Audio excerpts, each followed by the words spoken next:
Maithri movie makers தயாரிப்பில் AGS entertainment வழங்கும் அல்லு அர்ஜுன் நடிக்கும் புஷ்பா 2 டிசம்பர் 5 முதல் திரையரங்குகளில். GT Holidays, South India's #1 travel brand. You know you are special when you're with GT Holidays.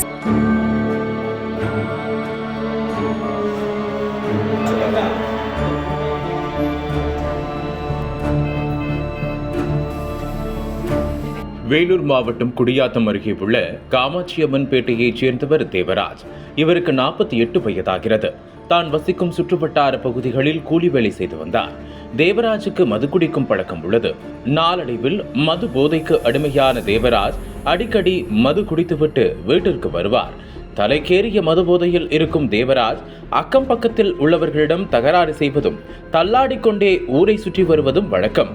இந்த நிலையில் கடந்த 8ஆம் தேதி இரவு மது போதையில் இருந்த தேவராஜ் தான் வசிக்கும் பகுதியை சுற்றி வந்தபோது சாலையின் ஓரமாக கொடிய விஷம் கொண்ட கண்ணாடி விரியன் பாம்பு வந்துள்ளது. இதை பார்த்து அதிர்ச்சியடைந்த ஊர் மக்கள் பாம்பை கண்டதும் நாலாபுரமும் சிதறி அடித்து ஓடியுள்ளனர். அப்போது அங்கு வந்த தேவராஜ் குடிபோதையில் கொடிய விஷம் கொண்ட அந்த கண்ணாடி விரியன் பாம்பை பிடித்து சாகசம் செய்து கொண்டிருந்தார். அந்த நேரத்தில் யாரும் எதிர்பார்க்காத விதமாக அந்த விஷப்பாம்பு தேவராஜின் கையை கடித்துள்ளது. இதனிடையே அருகில் இருந்தவர்கள் வலியால் துடிதுடித்த தேவராஜை மீட்டு 108 ஆம்புலன்ஸ் மூலம் குடியாத்தம் அரசு மருத்துவமனைக்கு அனுப்பி வைத்தனர். அங்கு அவருக்கு தீவிர சிகிச்சை அளிக்கப்பட்டு வந்த நிலையில் தேவராஜ் திடீரென தனது சுய நினைவை இழந்திருக்கிறார். அவரை காப்பாற்ற மருத்துவர்கள் எவ்வளவோ போராடிய நிலையில் தேவராஜ் சிகிச்சை பலனின்றி பரிதாபமாக உயிரிழந்துள்ளார்.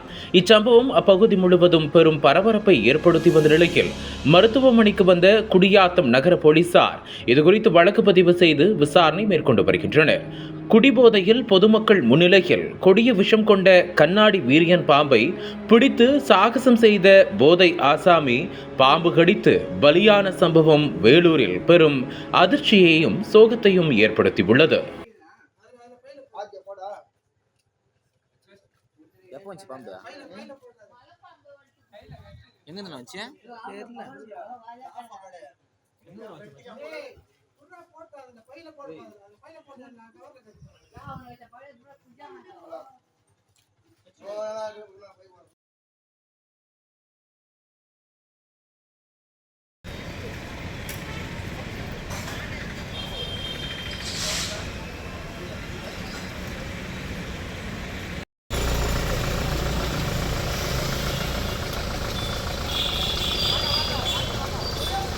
ஃபோட்டோ மட்டும் கொஞ்சம் எடுத்து போட்டுரு.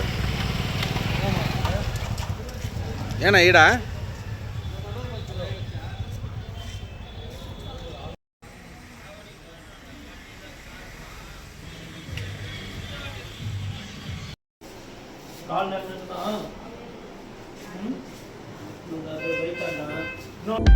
அனல் பறக்கும் செய்திகளை அப்டேட் செய்து கொள்ள நக்கீரன் களத்தை இப்பவே சப்ஸ்கிரைப் பண்ணுங்க.